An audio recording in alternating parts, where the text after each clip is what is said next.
Hai, sekarang kamu lagi ada di sesi berkenalan dengan bahasa. DMS.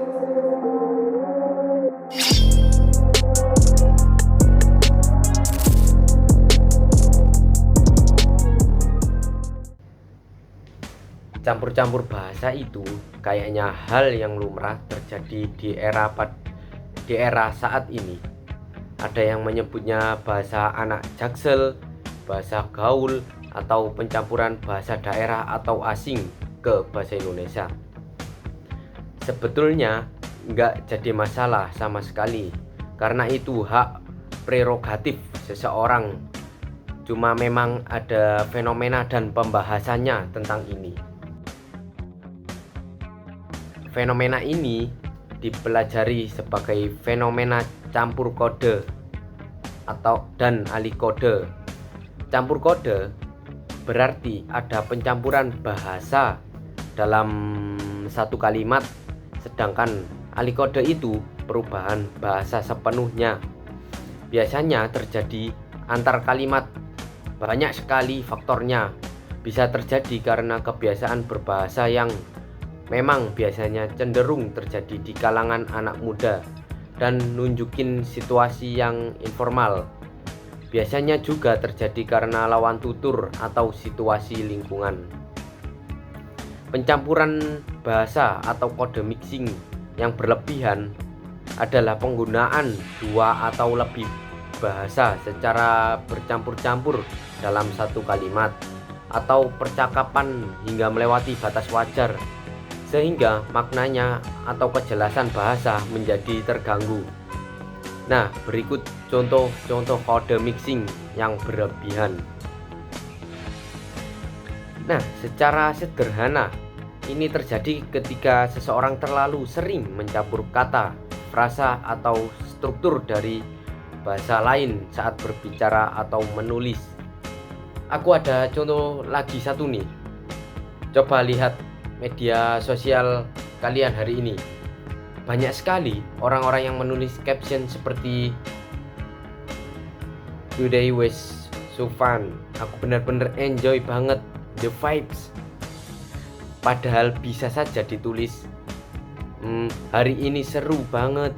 Aku benar-benar menikmati suasananya." Kan bisa ditulis begitu. Kenapa dicampur-campur? Gak salah sih pakai bahasa asing, tapi kalau harus begitu, lama-lama kita kehilangan rasa cinta pada bahasa sendiri. Akibatnya akan menghambat pemahaman pendengar atau pembaca, mengurangi keaslian bahasa utama, dan terlihat tidak sesuai konteks sosial dan situasi komunikasi. Nah, adapun dampak dari kode mixing ini, yaitu makna jadi tidak jelas, menurunnya kemampuan berbahasa Indonesia ketika terlalu sering mencampur bahasa Indonesia dengan bahasa Inggris atau bahasa asing. Kita jadi lupa padanan kata Indonesia yang sebenarnya, mengaburkan identitas bangsa.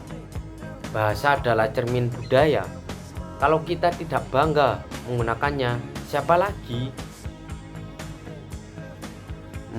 Penyebabnya kode mixing ternyata ada beberapa hal yang menyebabkan seseorang untuk ngomong campur-campur atau menggunakan campur kode.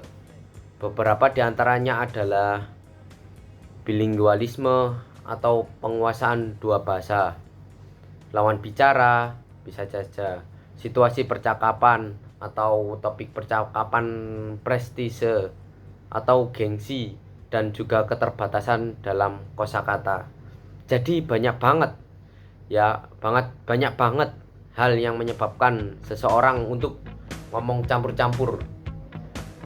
Bisa aja karena emang keterbatasan kosakata atau cuma buat gengsi aja. Nah, ada satu contoh nih, kenapa orang Jaksel terkenal dengan obrolan yang mencampurkan bahasa Indonesia dan bahasa Inggris.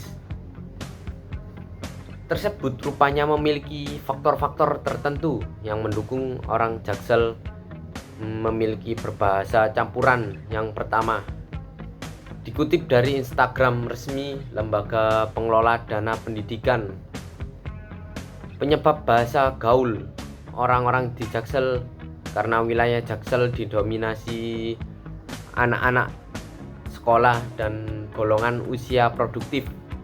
Pada rentang usia ini penduduk cenderung melek teknologi dan rata-rata pengguna internet.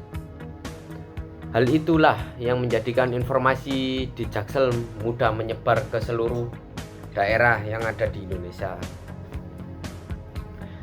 Menyebar melalui media massa dan juga media digital seperti Instagram, Twitter, dan lain sebagainya.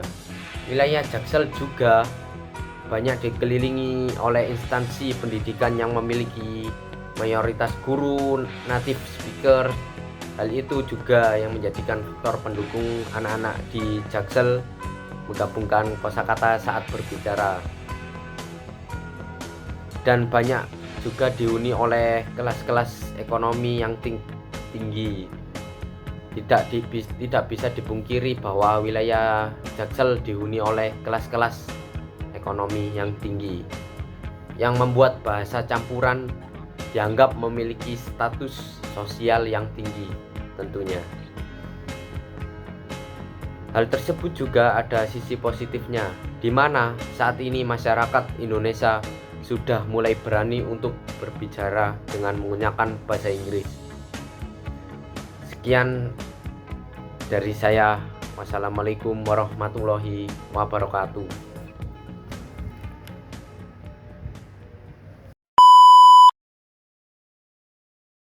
Baik, assalamualaikum warahmatullahi wabarakatuh. Di sini saya akan mengevaluasi video kampanye yang saya buat sebelumnya. Baik, di tujuan dari video yang saya buat yaitu satu, untuk mengidentifikasi faktor-faktor penyebab terjadinya pencampuran bahasa secara berlebihan, khususnya di kalangan generasi muda dan masyarakat. Kedua, untuk mengetahui alasan sosial dan budaya yang membuat pencampuran bahasa dianggap sebagai gaya komunikasi modern atau simbol status sosial tertentu. Nah, yang ketiga ini untuk memberikan pemahaman dan solusi agar penggunaan kode mixing dapat dilakukan secara tepat. Nah, sasaran video kampanye yang saya buat yaitu untuk pelajar dan mahasiswa, diharapkan mampu memahami batas wajar dalam menggunakan kode mixing agar tidak mengabaikan penggunaan bahasa Indonesia yang baik dan benar. Nah, yang kedua, sasaran video kampanye saya adalah masyarakat umum agar lebih sadar terhadap dampak penggunaan kode mixing yang berlebihan dalam komunikasi sehari-hari. Nah, yang ketiga, sasaran yang ketiga ini ke pendidik dan tenaga pengajar.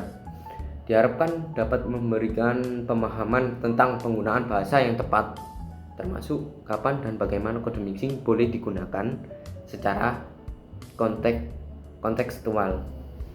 Nah, hasil pelaksanaan dari video saya atau video kampanye saya dengan tema pencampuran bahasa kode mixing yang berlebihan berhasil menarik perhatian penonton dan memberikan pemahaman yang lebih mendalam mengenai pentingnya pencampuran bahasa kode mixing yang berlebih. Berdasarkan hasil pengamatan dan tanggapan audiens, video ini dinilai informatif, mudah dipahami, dan relevan dengan kehidupan sehari-hari. Nah, selanjutnya saya akan membahas tentang video kampanye yang saya buat di video sebelumnya. Dimulai dari kekurangan dari video kampanye saya, yaitu kurangnya video animasi pada kampanye yang saya buat sebelumnya. Nah, jadi terkesan monoton dan membosankan. Nah, itu kurangnya. Dan yang kedua, ditinjau dari jumlah penonton dan komentar. Kampanye yang saya buat dinyatakan berhasil karena mendapatkan respon positif melalui beberapa komentar positif dan juga saya mendapatkan dukungan dari beberapa penonton. Nah, berikut saya tampilkan beberapa komentar positif dan dukungan. Nah, di sini ada tampilan beberapa komentar dan ada sekitar 30 penonton dan 6 like atau juga. Sekian dari saya, terima kasih.